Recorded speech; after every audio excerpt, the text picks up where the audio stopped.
Hello friends, once again welcome to my YouTube channel. I hope you are all fun and frolic. In a short while from now, I am going to describe the daily English conversation sentences in this video. So having seen this video, definitely your English speaking is going to enhance. So keep watching this video up to the end until it should be completed. So without taking any more time, let's come to the point. Here we go. यहाँ पर जो हमारा पहला topic है, have a nice day. पहला sentence है have a nice day. दिन की शुरुआत करते हैं हैव अ नाइस डे से। इसकी जो हिंदी मीनिंग होती है आपका दिन शुभ हो या आपका दिन अच्छा हो, इस तरह के सेंस में हैव अ नाइस डे का प्रयोग किया जाता है। उसके बाद व्हाट्स गोइंग ऑन हियर, ये एक जब किसी से बातचीत करते हैं, स्टार्ट करते हैं, तो उस समय बोलते हैं व्हाट्स गोइंग ऑन हियर। तो इसका मतलब होता है यहाँ क्या चल रहा है। नेक्स्ट है वुड यू से, मतलब क्या आप कहेंगे। मतलब कोई बात किसी से कहना होता है तो लोग एक दूसरे से बात के दौरान इस तरह की भाषा का प्रयोग करते हैं, क्या आप कहेंगे, तो वुड यू से। नेक्स्ट है व्हाट इज़ द रस, इसको व्हाट्स द रस भी बोल सकते हैं। और इसको जो हिंदी मीनिंग होता है जल्दी क्या है, क्या जल्दी है क्या, इस तरह के सेंटेंसेस बोलने के लिए इसका प्रयोग किया जाता है। I will tell you later, मैं तुम्हें बाद में बताऊंगा। ये बहुत ही प्रयोग करने वाला सेंटेंस है कन्वर्सेशन के दौरान। नेक्स्ट है I am please to meet you, ये बहुत ही इम्पोर्टेंट सेंटेंस है। ये सामान्यतः दिन में एक दो बार बोलना ही पड़ जाता है। तो इसका हिंदी मीनिंग होता है आपसे मिलकर खुशी हुई या आपसे मिलकर अच्छा लगा, इस तरह के सेंस इससे निकलता है। नेक्स्ट है हाउ इज़ ही डूइंग, तो उसका क्या हाल है या वो कैसा है, इस तरह के सेंस बोलने के लिए हाउ इज़ ही डूइंग, या अगर फीमेल है तो हाउ इज़ सी डूइंग का प्रयोग करेंगे। नेक्स्ट है आई रिकॉर्ड, बहुत ही अच्छा ये हमारा सेंटेंस है। ये भी कई बार आप दिन भर में इसको यूज़ कर सकते हैं। मुझे याद आया, आई रिकॉर्ड।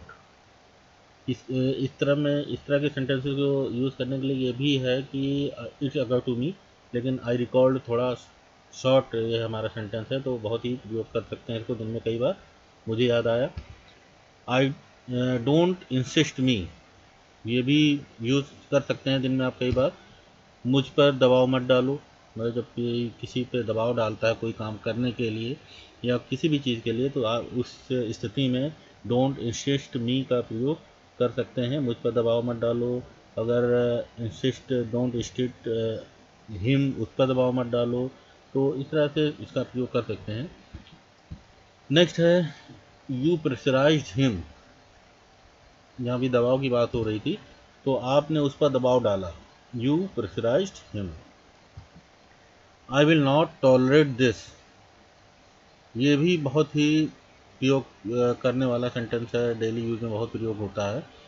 तो इसका हिंदी मीनिंग होता है मैं इसे बर्दाश्त नहीं करूँगा, या फिर फीमेल होगी तो मैं इसे बर्दाश्त नहीं करूँगी, इस तरह का सेंस इसमें निकलता है। I will not leave you, मैं तुम्हें नहीं छोड़ूंगा, या मैं तुम्हें नहीं छोड़ूंगा, इस तरह के सेंटेंसेस को बोलने के लिए इसका प्रयोग किया जाता है। और ये अच्छे और बुरे सेंस दोनों में प्रयोग किया जा सकता है, जैसे कि आई विल नॉट लीव यू, मैं तुम्हें नहीं छोड़ूंगा, और मैं नहीं छोड़ूंगा तुम्हें, इस तरह के बोलने के लिए, गुस्से में बोलने के लिए भी आई विल नॉट लीव यू का प्रयोग करते हैं। दिस इज माई वे, ये भी यूज किया जा सकता है डेली लाइफ में कई बार। यह मेरा तरीका है ये काम कर, this is my way to work, ये मेरा काम करने का तरीका है।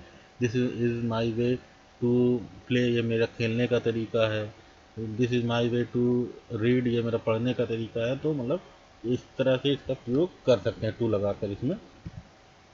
हियर यू आर, ये भी दिन भर में कम से कम 10-15 बार इसका प्रयोग होता है हिंदी में। और कन्वर्सेशन अगर करेंगे आप इंग्लिश में तो इसका प्रयोग कर सकते हैं उसके स्थान पर। इसका मतलब होता है यह लीजिए, मतलब दिन भर में लेन देन आपस में हुआ करता है, पेन कलम किताब फाइल या एनीथिंग एल्स, तो आप इस पर इस तरह से यूज़ कर सकते हैं, हियर यू आर, यह लीजिए। यहाँ पर इसके स्थान पर एक और सेंटेंस है जिसको यूज़ कर सकते हैं, उसको बोलते हैं here you go, here you go. How come it fall down, ये कैसे गिर जाता है। कोई चीज़ है किसी से गिर जाता है तो आप नहीं चाहते हैं वो बार बार गिरे, तो आप उससे इस तरह से बात कर सकते हैं ये कैसे गिर जाता है, और इंग्लिश में इस तरह से कह सकते हैं how come it fall down. Next है इट्स फाइन विद मी। इसका जो हिंदी मीनिंग होता है, यह मेरे लिए ठीक है, या मेरे लिए अच्छा रहता है, या मेरे लिए अच्छा रहेगा, इस तरह के सेंस में इसका यूज़ किया जाता है। It is fine with me, या इसको इट इज़ को ना बोलते हुए फाइन विद मी का भी प्रयोग किया जाता है कभी कभी। लेट इट बी देयर, इसे वहीं रहने दो, या लेट इट बी, अगर लेट इट बी दियर, यहाँ पर दियर का प्रयोग होगा तो इसे वहीं रहने दो। अगर लेट इट बी लिखेंगे तो रहने दो, इस तरह से सेंस निकलता है इसका। इसको भी दिन भर में 2-4 बार इसको यूज़ किया जा सकता है। Don't bother me any more, मतलब मुझे और परेशान मत करो। जैसे घर में बच्चे माँ को परेशान करते हैं तो माँ इस तरह से बोल सकती है मुझे और परेशान मत करो। और जो है घर के अलावा भी कहीं अन्य जगह पर भी इसका प्रयोग किया जा सकता है, don't bother me any more. Next है ही गॉट अफ्रेड, वह डर गया, he got afraid.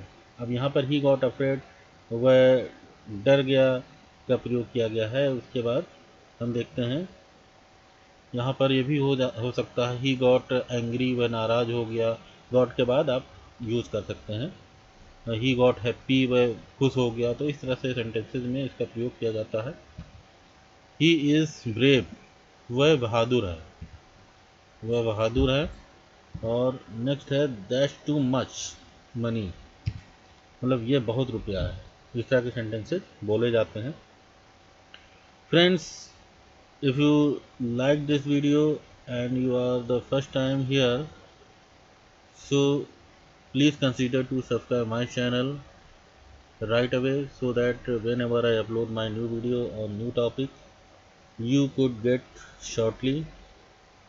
And don't forget to press bell icon so that whenever I upload my new video you can get notification as well. And if you are looking for more advanced topic, you must visit my YouTube channel. There are available lots of videos I have uploaded on advanced topic. So keep watching, keep practicing, and keep making sentences. I will see you in next video along with new topic. Till then, bye bye.